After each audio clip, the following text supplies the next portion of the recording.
बैठे बैठे।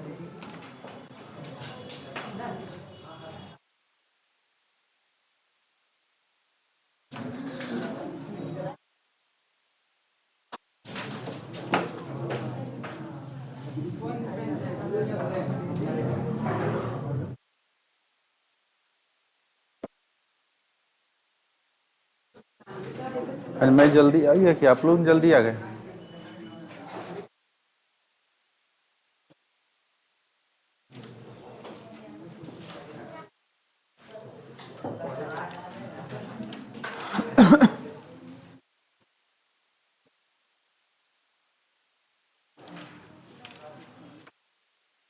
क्या पढ़े थे?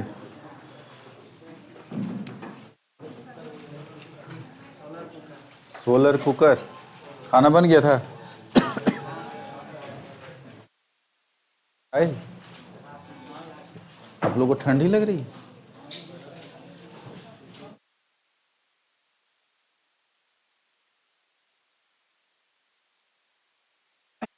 चलिए ठीक है, आगे हम लोग देखते हैं।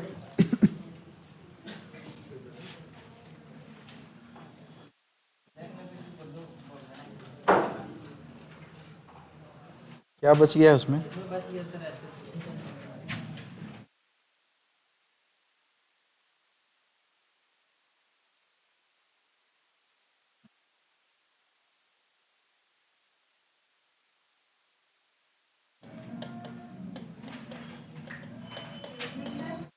आइए,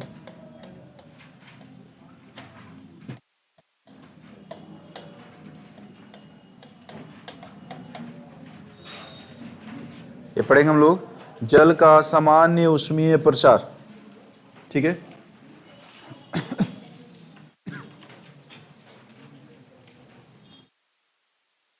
असामान्य ऊष्मीय प्रसार, जितने भी लिक्विड हैं, जितने भी द्रव हैं, अगर उसको गर्म किया जाए, ठीक है, जितने भी द्रव लिक्विड है अगर उसे हम गर्म करते हैं तो सबसे पहले द्रव का आयतन क्या होगा, बढ़ेगा या घटेगा? तो द्रव का आयतन क्या होता है, तो वो बढ़ता है। ठीक है, और घनत्व क्या होती है, घटती है। घनत्व क्या है, घटती है किसी भी द्रव। लेकिन जल जो है ये एक्सेप्शन अपवाद है कि यदि जल को गर्म करते हैं, जल को गर्म करते हैं, हाँ हो गया, अच्छा कोई बात नहीं, बस आज होना था। ठीक ठीक है, ओके, थैंक यू।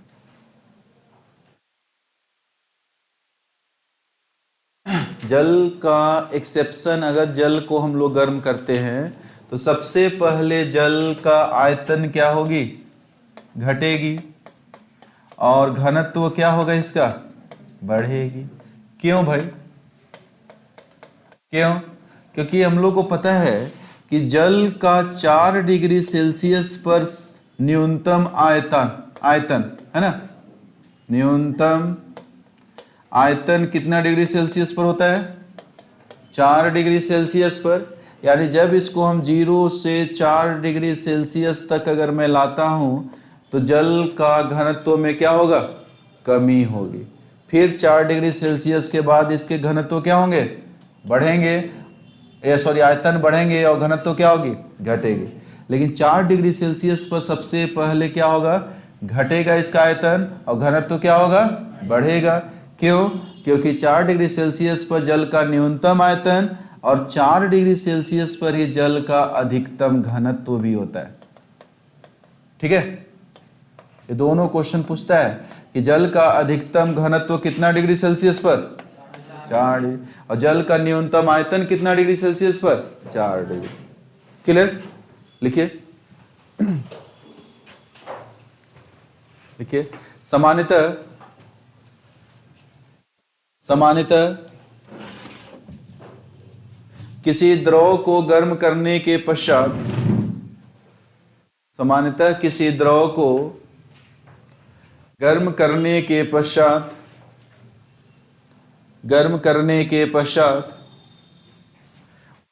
उसके आयतन में वृद्धि, गर्म करने के पश्चात उसके आयतन में वृद्धि एवं घनत्व में कमी आती है। घनत्व में कमी आती है, परंतु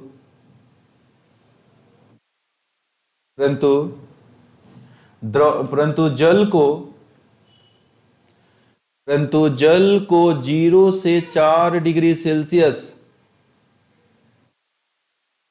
जल को 0 से 4 डिग्री सेल्सियस तक गर्म किया जाए तो उसके आयतन में कमी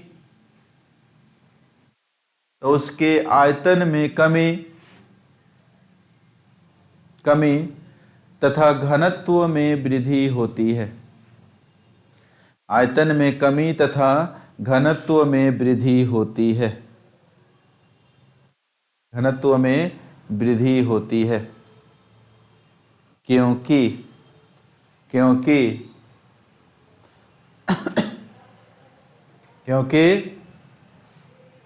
जल का न्यूनतम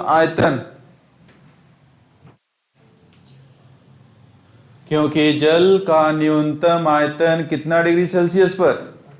4 डिग्री सेल्सियस। जल का न्यूनतम आयतन कितना डिग्री सेल्सियस पर है?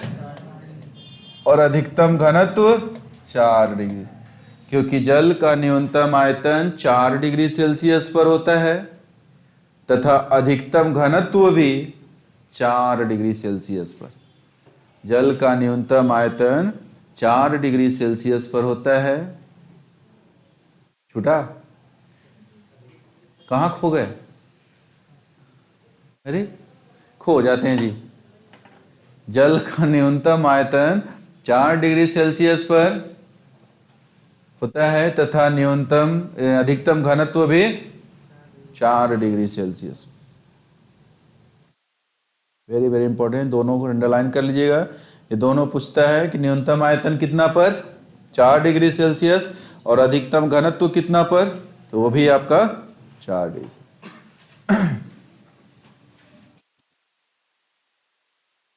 ये समझते हैं आप लोग? समझते ही होंगे। ग्रीन हाउस इफेक्ट, जिसे हम लोग बोलते हैं हरित गृह, क्या बोलेंगे? प्रभाव। हरित गृह प्रभाव। हरित यानी ग्रीन, गृह का मतलब क्या? घर। हरा घर का प्रभाव है ना। क्या है हरा घर का प्रभाव? हरित गृह का प्रभाव, इसमें क्या किया जाता है? तो ये प्रभाव ऐसा है जहां पर आप प्लांटेशन यानी छोटे पौधों का प्रोडक्शन कर सकते हैं, चाहे वो साग सब्जी का हो, वेजिटेबल्स का हो, या फ्रूट्स का हो, या कोई आपका डेकोरेटेड सजावटी पौधे हो, सभी का आप इसमें आप क्या कर सकते हैं? प्रोडक्शन कर सकते हैं। तो ये प्रोडक्शन के लिए ये किस तरह से कार्य करता है, ठीक है। तो यहाँ पर हरित गृह प्रभाव जो है, इसमें सूर्य की किरणें जो प्रवेश करती है, सूर्य की किरणें प्रवेश करती है, तो इस घर के अंदर जो कि वो किस रूप में होता है? लघु तरंग। सूर्य से जो किरणें आ रही है उसमें बहुत सारे तरंग हैं, और रक्त तरंग भी हैं, दृश्य विकिरण भी है, लघु तरंग भी है ना। तो इस घर के अंदर शॉर्ट वेव्स प्रवेश करते हैं, लेकिन ये तरंगे जो हैं वह दीर्घ तरंग के रूप में वापस नहीं निकल पाता है। माइक्रो और मैक्रो वेव्स के रूप में, यानी पृथ्वी से भी तरंग रेडिएशन निकल रहा है।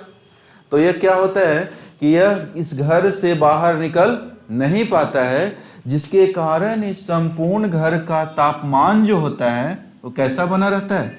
एक समान, ठीक है।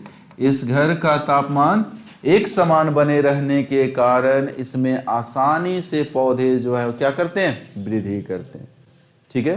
तो लोग बड़े बड़े शहरों में घर के ऊपर ही बना देता है, छत पर आराम से ग्रीन वेजिटेबल सब्जी लगा रहा है, बैगन लगा रहा है ना, कद्दू लगा रहा है, मस्त खा रहा है, ठीक। तो ऐसा घर जहां पर पौधे का प्रोडक्शन किया जाए, पौधों को वृद्धि कराया जाए, उस घर को क्या बोलेंगे? हरित गृह प्रभाव।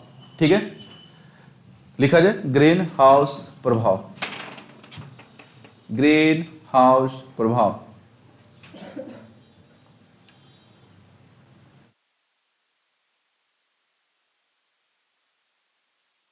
ग्रीन हाउस प्रभाव।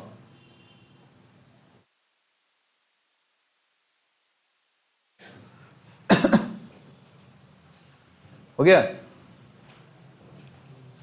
और डैश देके लिखेंगे, यह हरे कांच का बना, यह हरे कांच का बना एक घर होता है, कांच का बना एक घर होता है जिसमें जिसमें पौधे आसानी से विकसित होते हैं, जिसमें पौधे आसानी से विकसित होते हैं।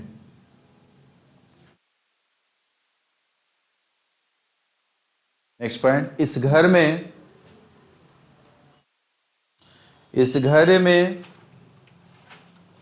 में सूर्य की किरणें, इस घर में सूर्य की किरणें लघु तरंग के रूप में, लघु तरंग के रूप में प्रवेश करती है। इस घर में सूर्य की किरणें लघु तरंग के रूप में प्रवेश करती है, परंतु दीर्घ तरंग के रूप में वापस नहीं लौट पाती है। लघु तरंग के रूप में प्रवेश करती है, परंतु दीर्घ तरंग के रूप में वापस, दीर्घ तरंग के रूप में वापस नहीं लौट पाती है, जिससे इस घर का तापमान एक समान, जिससे इस घर का तापमान एक समान बना रहता है,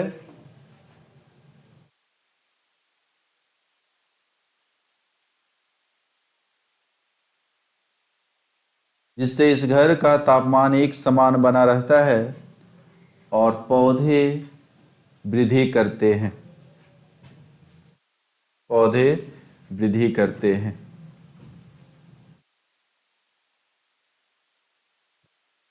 इस प्रभाव को हरित गृह प्रभाव, ग्रीन हाउस प्रभाव कहा जाता है। इस प्रभाव को हरित गृह प्रभाव यानी ग्रीन हाउस प्रभाव कहा जाता है।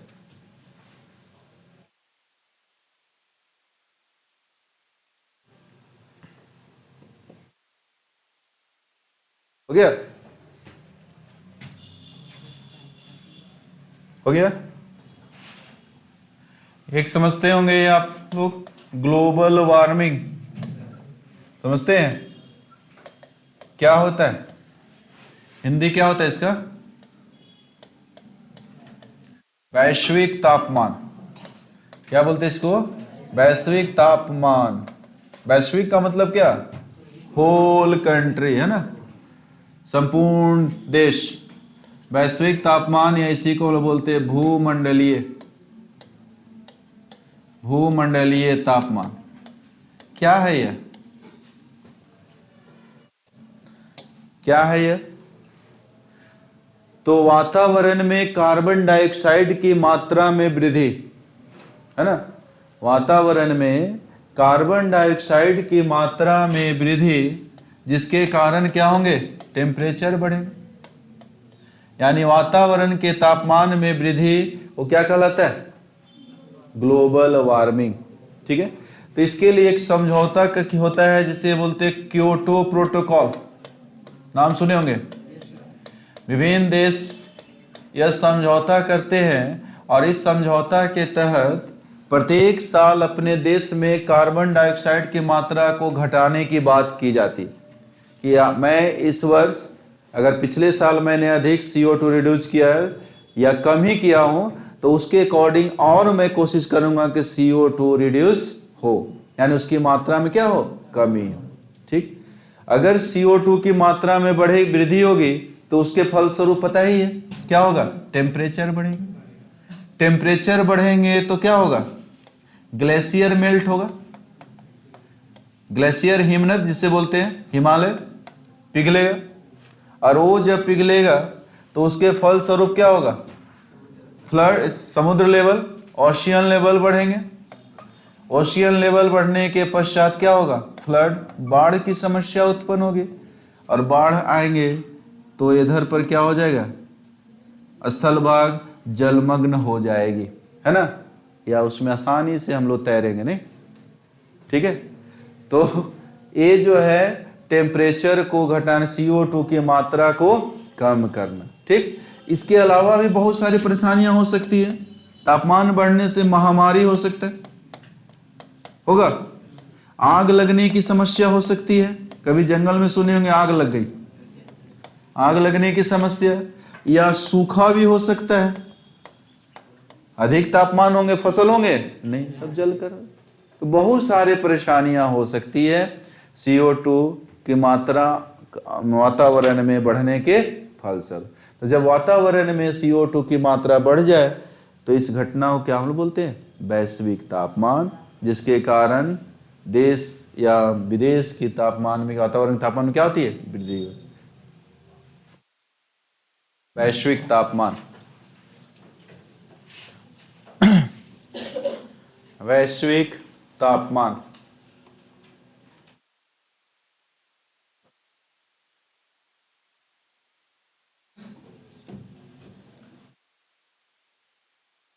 वैश्विक तापमान और डैश दे के लिखेंगे। ग्लोबल वार्मिंग में वातावरण में CO2 की मात्रा यानी कार्बन डाइऑक्साइड की मात्रा में वृद्धि,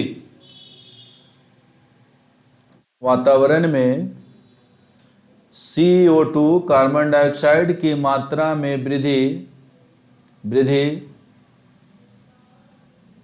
के फलस्वरूप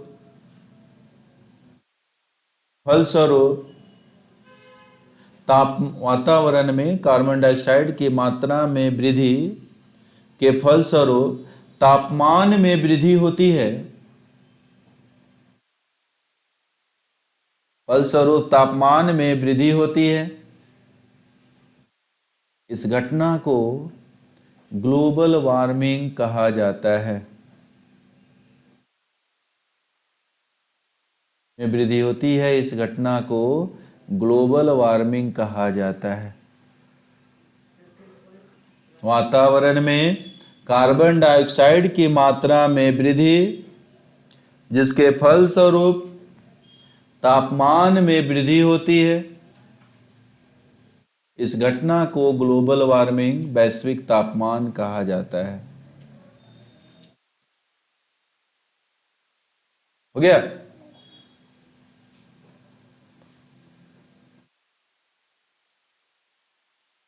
हेडिंग देंगे ग्लोबल वार्मिंग का प्रभाव, effects of global warming. Global warming का प्रभाव,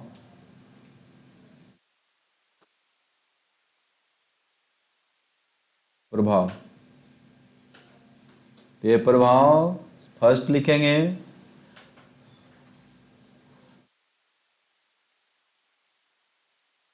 ग्लेशियर का पिघलना,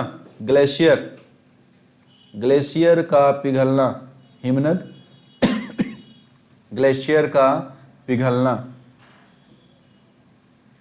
सेकेंड पॉइंट, समुद्र स्तर में वृद्धि, समुद्र स्तर में वृद्धि, स्तर में वृद्धि।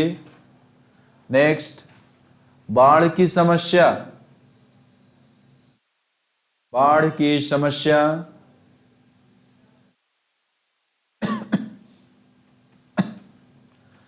बाढ़ की समस्या। महामारी, नेक्स्ट महामारी, आग की समस्या, सूखा इत्यादि, आग की समस्या, सूखा इत्यादि, समस्या सूखा इत्यादि। ये सारी घटनाएं किससे संबंधित है? Global warming. ठीक है, तो CO2 को हम लोग ग्रीन हाउस गैस भी बोलते हैं। CO2 क्या कहा जाता है? Green house gas. तो ग्रीन हाउस गैस के अंतर्गत कौन सी गैसें आती हैं? एक तो आपको पता है CO2, लेकिन यहां से क्वेश्चन बनते हैं कि निम्न में से कौन सी गैस जो है वो ग्रीन हाउस गैस है, यानी उसकी वजह से भी तापमान में वृद्धि होगी या हमारे लिए हार्मफुल। तो वह जो है वो कौन कौन है? एक हो गया आपका CO2, N2O जिसे हम लोग क्या बोलते हैं? लाफिंग गैस, हंसाने वाली गैस, नाइट्रस ऑक्साइड, है ना, इसे हम लोग क्या बोलते हैं? Nitrous oxide. और क्या है? मीथेन, CH4, मीथेन को भी ग्रीन हाउस गैस कहा जाता है। और क्या है? वाटर वेपर, वाटर वेपर यानी जलवाष्प, है ना। और क्या है? तो वह है आपका CFC, क्लोरोफ्लोरोकार्बन। ये सारा गैस जो है जिसे हम लोग क्या बोलते हैं? Green house gas.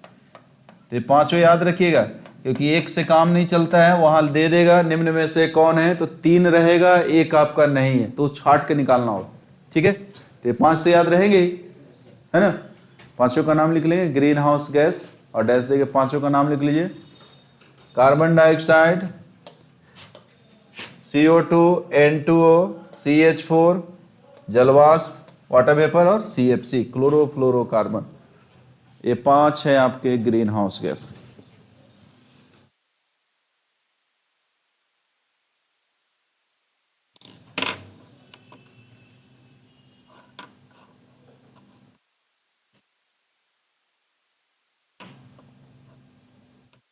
और बच्चे लोग कहाँ गए? सब बहुत कम आ रहा है। एग्जाम तो खत्म हो गया ना, तो सब घर गया होगा खाने पीने के लिए, नहीं? एग्जाम के बाद लोग जाते हैं।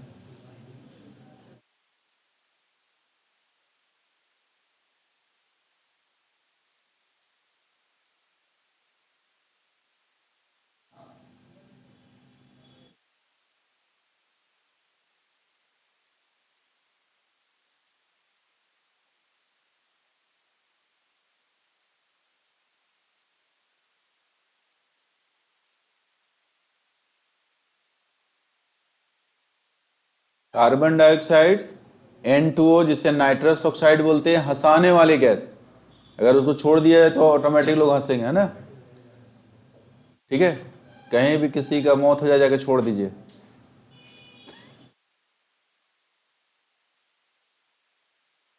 N2O हंसाने वाली गैस। CH4 मीथेन, मीथेन को मार्स गैस भी कहा जाता है। क्यों कहते हैं marsh gas?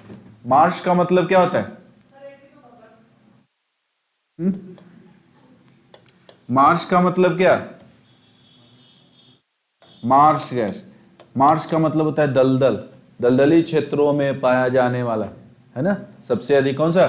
CH4 methane.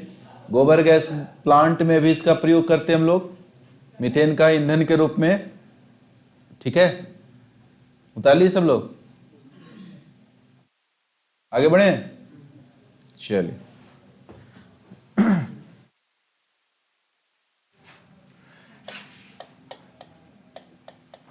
Specific heat and latent heat.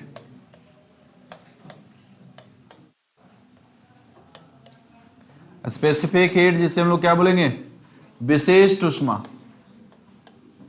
क्या कहेंगे? विशिष्ट ऊष्मा। और इसे हम लोग क्या बोलेंगे? गुप्त ऊष्मा। विशिष्ट ऊष्मा एवं गुप्त ऊष्मा। स्पेसिफिक हीट, विशिष्ट ऊष्मा एवं गुप्त ऊष्मा।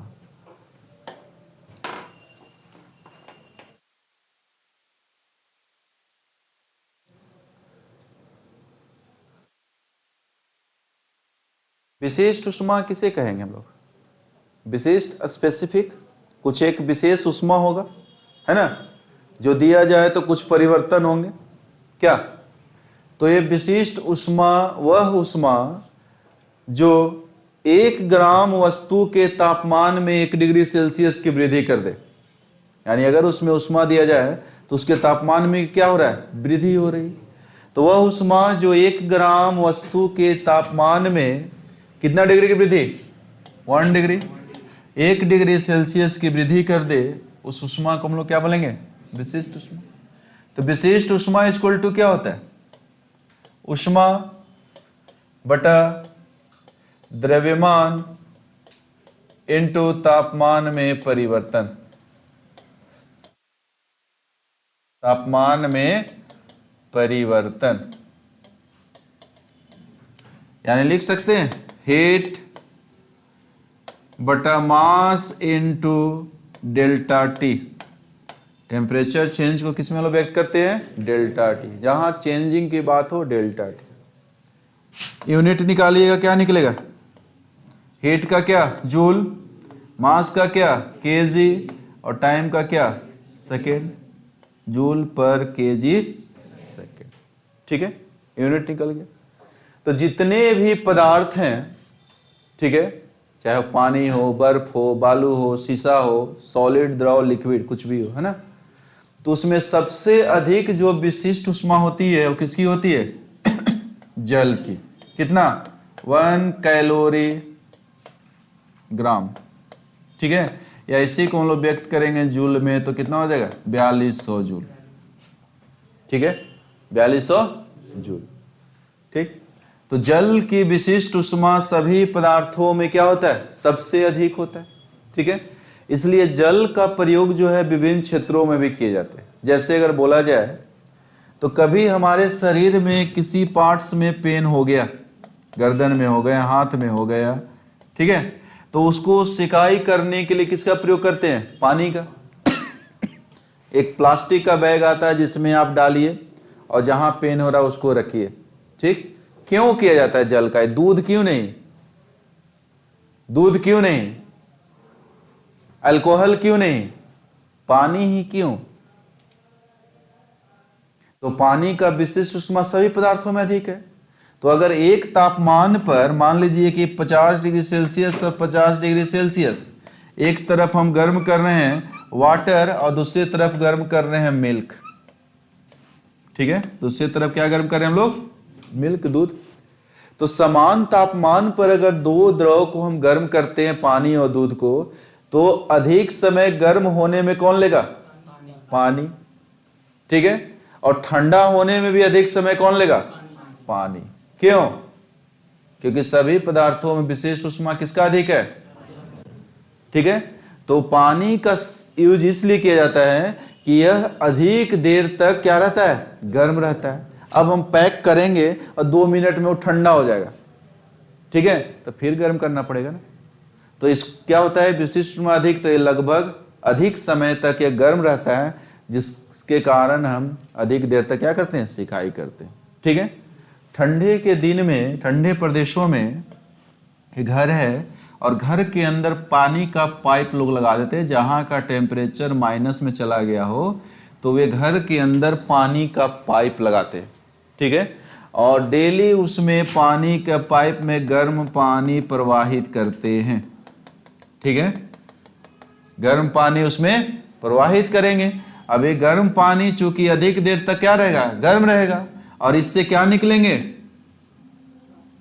वाटर वेपर, वाष्प। वाष्प निकलेगा ना, और जब ये वाष्प निकलेगा तो रूम को क्या कर देगा? गर्म कर देगा, और जो भी अंदर बैठे हुए हैं वो कूल रहेंगे, सहज रहेंगे, नहीं तो कांपते हुए रहेंगे। तो ठंडे प्रदेशों में घर के अंदर पानी के पाइप में गर्म पानी प्रवाहित किया जाता है, जिसके कारण रूम क्या होता है? गर्म होता है। और पानी ही क्यों? क्योंकि सभी पदार्थों में इसकी विशिष्ट उष्मा अधिक होती है। क्लियर है? लिखिए विशिष्ट उष्मा।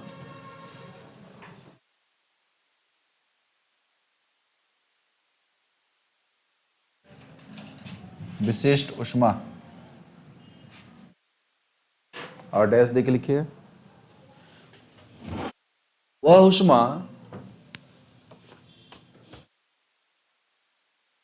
ऊष्मा जो 1 ग्राम वस्तु के, वह ऊष्मा जो 1 ग्राम वस्तु के तापमान में 1 डिग्री सेल्सियस की वृद्धि करती है, 1 डिग्री सेल्सियस की वृद्धि करती है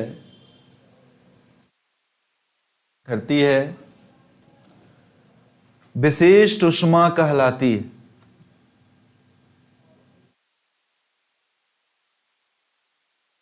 ऊष्मा कहलाती है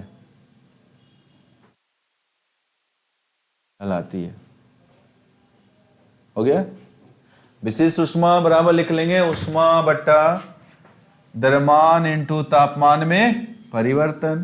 तो एस इक्वल टू हीट बट्टा मास इंटू टेम्परेचर है ना, मास इंटू क्या, टेम्परेचर। तो यहां हम लोग टाइम को पढ़ दिए, केजी केल्विन होगा, टेम्परेचर का मात्रा क्या, केल्विन, हम लोग टाइम पढ़ दिए थे, सेकेंड, ठीक है, जूल पर केजी केल्विन।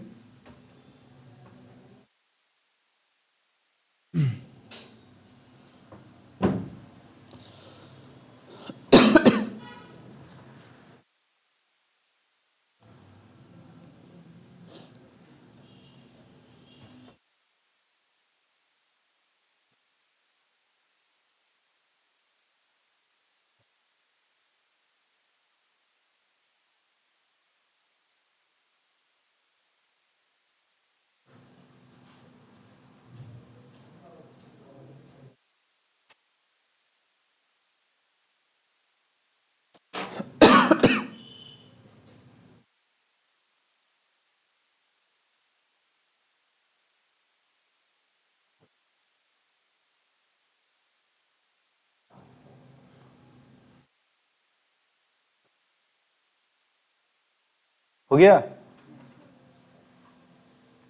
नेट मात्रक लिख लीजिएगा, जूल पर केजी केल्विन।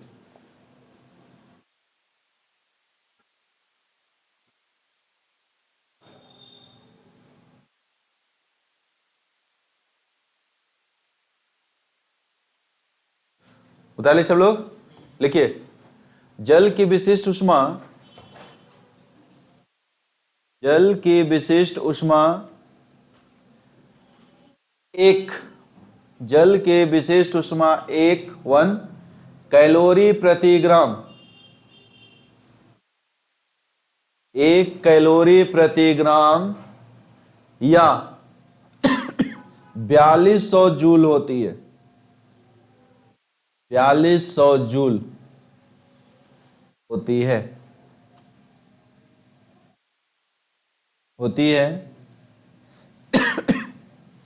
जो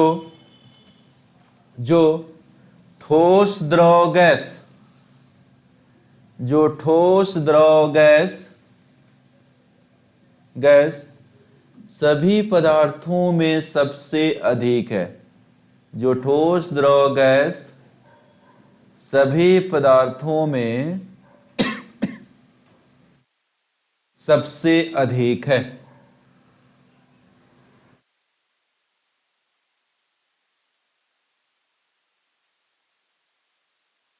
हो गया, अधिक है। जल सभी द्रवों में,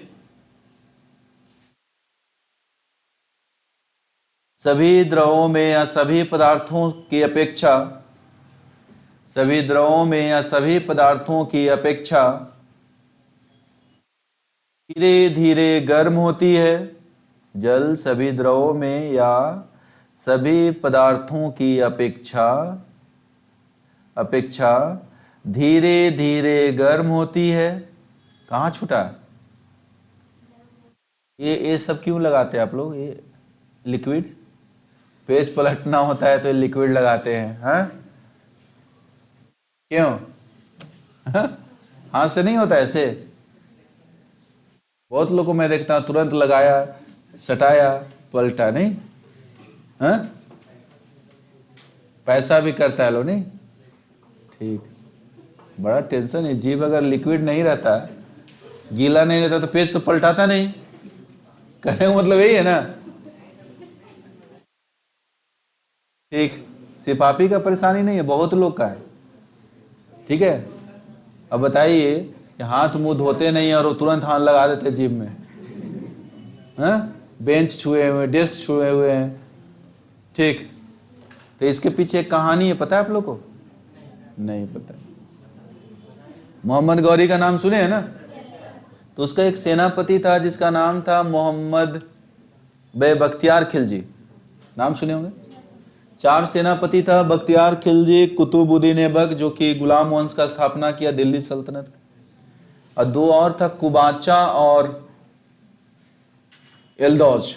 ये 4 सेनापति थे किसके? मोहम्मद गौरी के। तो एक बार ये बख्तियार खिलजी बीमार पड़ गया, ठीक है। और बीमार पड़ गया तो काफी लंबे समय तक पड़ा रहा हो। उसकी एक, जो उसने अपने सेनापति को बोल रखा था कि मुझे जब भी कोई ठीक करेगा तो हमारे इस्लाम धर्म के ही कोई पंडित हो, गुरु हो या जो भी हो, उसी के द्वारा मैं ठीक हूँ, इस्लाम धर्म के हाथों ही, ठीक है। लेकिन वो ठीक हो नहीं रहा था। तो उसके सेनापति जो परेशान हो गया, अब राजा बीमार रहेगा तो प्रजा लोग क्या करेगा, तो चुपके से वो चले गए नालंदा विश्वविद्यालय में, और वहां जाकर के इन्होंने अपनी कहानी बताई कि हमारे जो राजा साहब हैं वो बीमार हैं, लेकिन उनकी एक शर्त है कि हमें कोई ठीक करे तो इस्लाम धर्म का ही कोई वैद्य ठीक करे। तो मैं तो चुपके से आपके पास आया हूँ, हो सकता है कि आप कुछ कर सके। तो बोले ये तो बड़ा परेशानी है, लेकिन फिर भी बोलो क्या करना है। तो बोले आप किसी तरह ठीक कर दीजिए, आगे का मैं देख लूंगा, है ना। तो बोले ठीक है, तो अपना ग्रंथ लेकर आओ, जो उन लोग का पवित्र ग्रंथ क्या है, कुरान, लेकर गया। और ले जाने के पश्चात वो वहाँ के जो प्रोफेसर थे उन्होंने मेडिसिन को डस्ट बना करके हर एक पेज पे लगा दिया, कुरान का हर एक पेज पर, ठीक।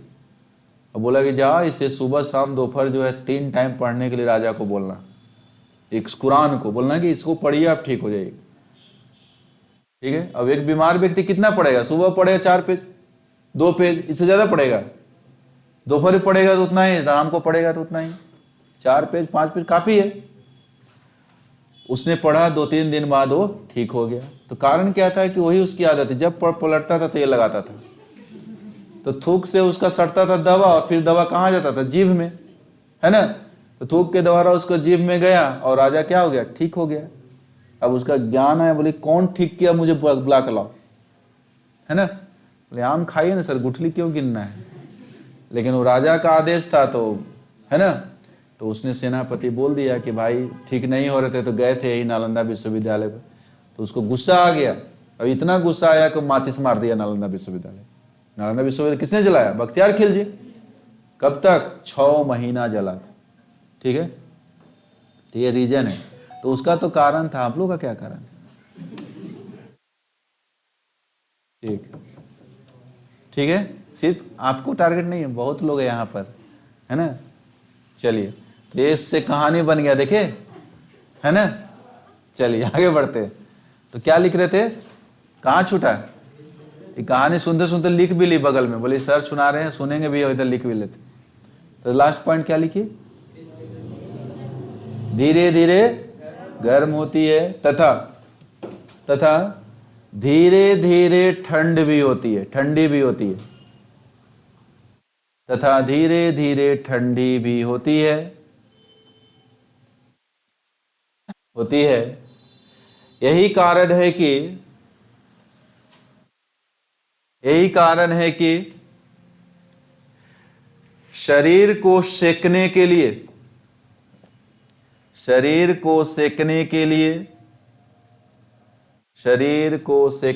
लिए या ठंडे प्रदेशों में घर को गर्म करने के लिए,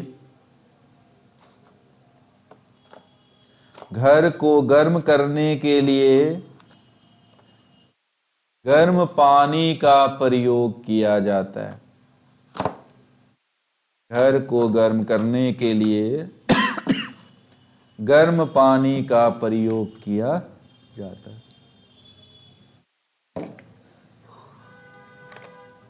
हो गया। चलिए, एक तरफ पदार्थ लिखिए, दूसरी तरफ विशिष्ट ऊष्मा। एक तरफ पदार्थ लिखेंगे और दूसरी तरफ विशिष्ट ऊष्मा।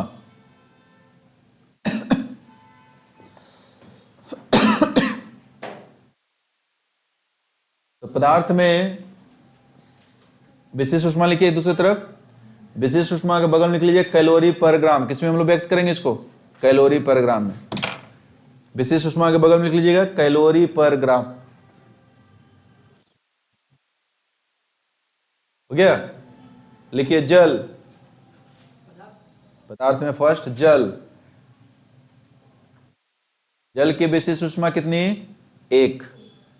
एक क्या? एक कैलोरी पर ग्राम। ऊपर लिख लिए हैं, अब लिखने के साथ में जरूरत नहीं है, सारा उसी में मेजर होगा। जल 1 कैलोरी पर ग्राम हो गया। बर्फ, बर्फ आइस, बर्फ की विशिष्ट ऊष्मा कितनी? 0.5।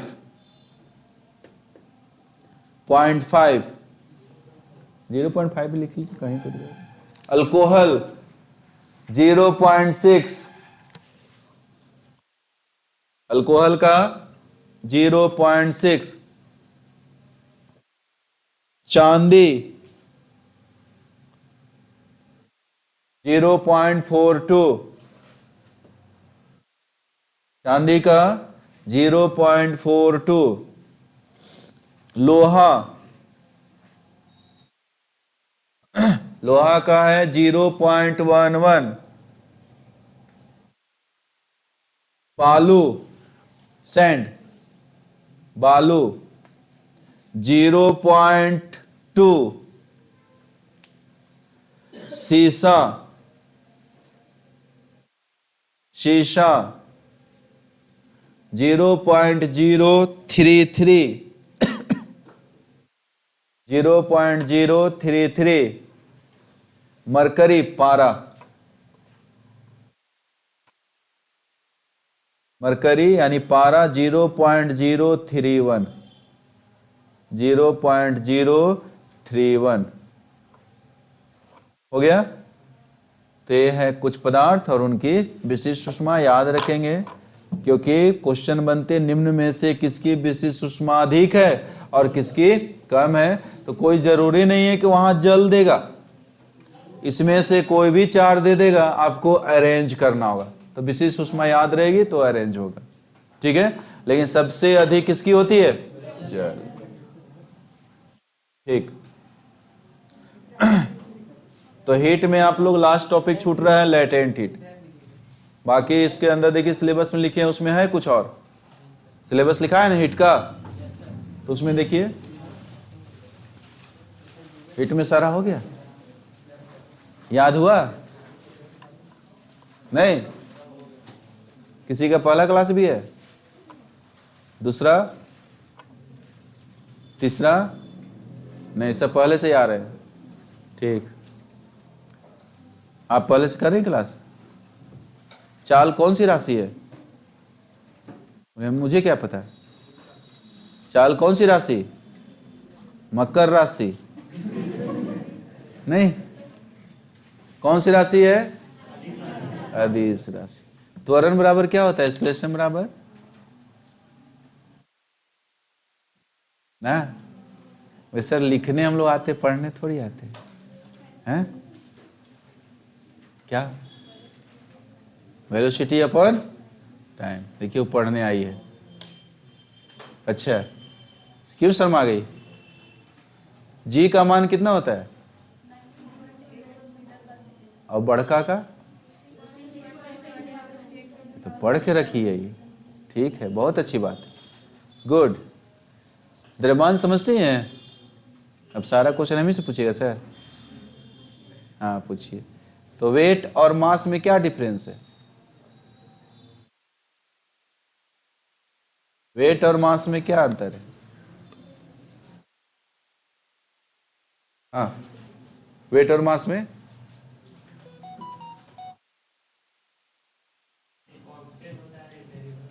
एक कांस्टेंट होता है, एक वेरिएबल होती है, तो मुझे भी पता है।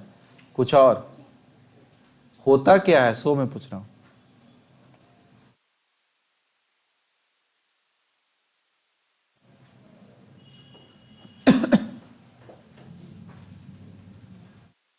हाँ, किसको पता है? वेट और मास में किसको पता है वेट क्या है और मास क्या है?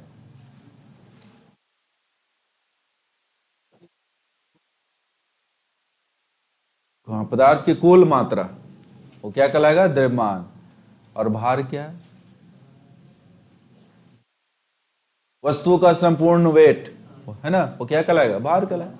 अब जो है वो भार चेंजेबल या वेरिएबल, और मास क्या है? कांस्टेंट। किसी भी स्थान पर क्या होगा? नियत रहे। ठीक, आप इधर बता रहे थे तो देख रही थी, अभी पूछने की बारी है तो नीचे कर ली। आप बताइएगा। पूछो। आप ये बताइए कि बल आघूर्ण पढ़ी हैं? टॉर्क है, स्विट्जरलैंड गई थी। अच्छा, मुझे लगा स्विट्जरलैंड गई थी। ठीक, पढ़ी है, बोलिए क्या।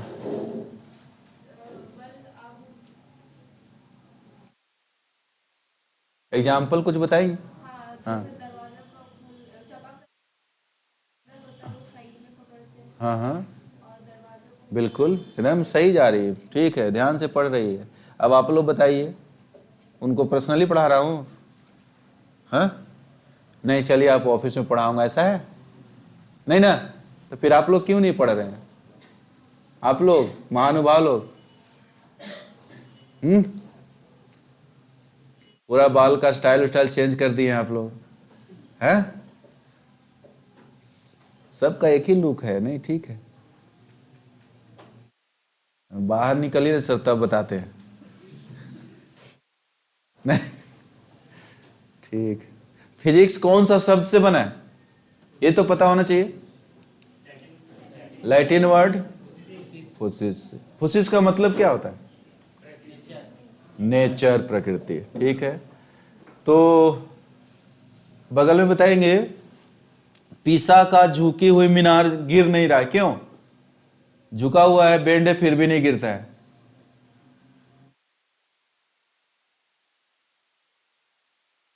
किसको पता? हाँ, स्टील का प्रयोग किया गया तो ठीक है, रीजन क्या है जो गिर नहीं रहा है? आप बाइक चलाते हैं ना, तो बाइक चलाने के क्रम में आप गिरते नहीं हैं, क्यों? क्योंकि सेंटर ऑफ ग्रेविटी जो है वो कंट्रोल करता है, तो वो भी सेंटर ऑफ ग्रेविटी की वजह से वो बना हुआ अपने स्थान पे, है ना? ठीक। पीछे कोई व्यक्ति पहाड़ पर चढ़ता है तो आगे झुक जाता है, ऐसा क्यों?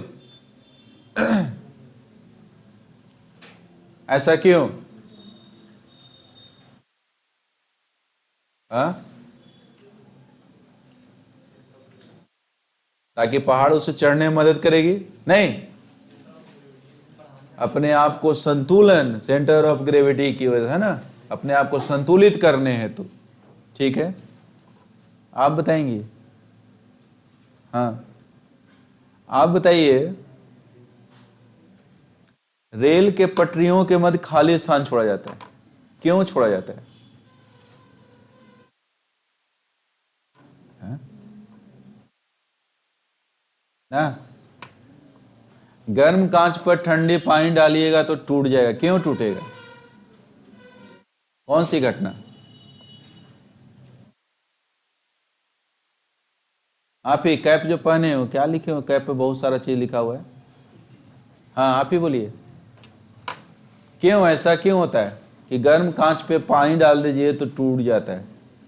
क्यों? नहीं पता है? अच्छा, कल ही पढ़ाए थे आप लोग को, आप बताएंगे? कल आए थे ना? बादल युक्त आकाश में गर्मी लगती है, क्यों? नहीं पता? किसको पता है? चालक है यानी चालन की प्रक्रिया नहीं हो पाती है, उष्मा का स्थानांतरण नहीं हो पाता। ठीक है, दूसरे दिन पूछे तो बता ही नहीं रहे, एक दो लोग बता रहे बाकी तो मन में सोच रहे टाइम हो गया, आज बैठे क्यों है जबरदस्त हो गया पढ़ के रखिए, याद होगा तभी आपको पढ़ने में मजा आएगा, है ना। और नहीं अगर पढ़िएगा, नॉलेज नहीं बढ़ेगा तो आपको पढ़ने में मन ही नहीं लगेगा, भाई क्या डेली डेली ये सब पढ़ना है चीजें। ठीक है, थोड़ा सा मेहनत कीजिए, उसके बाद देखिए कितना मजा आएगा। ठीक, आपसे नहीं पूछे हैं? ठीक है, नेक्स्ट का नेक्स्ट टेस्ट होगी, टेस्ट होगी। आप लोग ऑप्शन के ऊपर डिपेंड नहीं रहिए, ऑप्शन डुबा देगा, इतना याद रखिएगा। इसलिए ऐसे पढ़िए, कॉन्फिडेंस बढ़ेगा।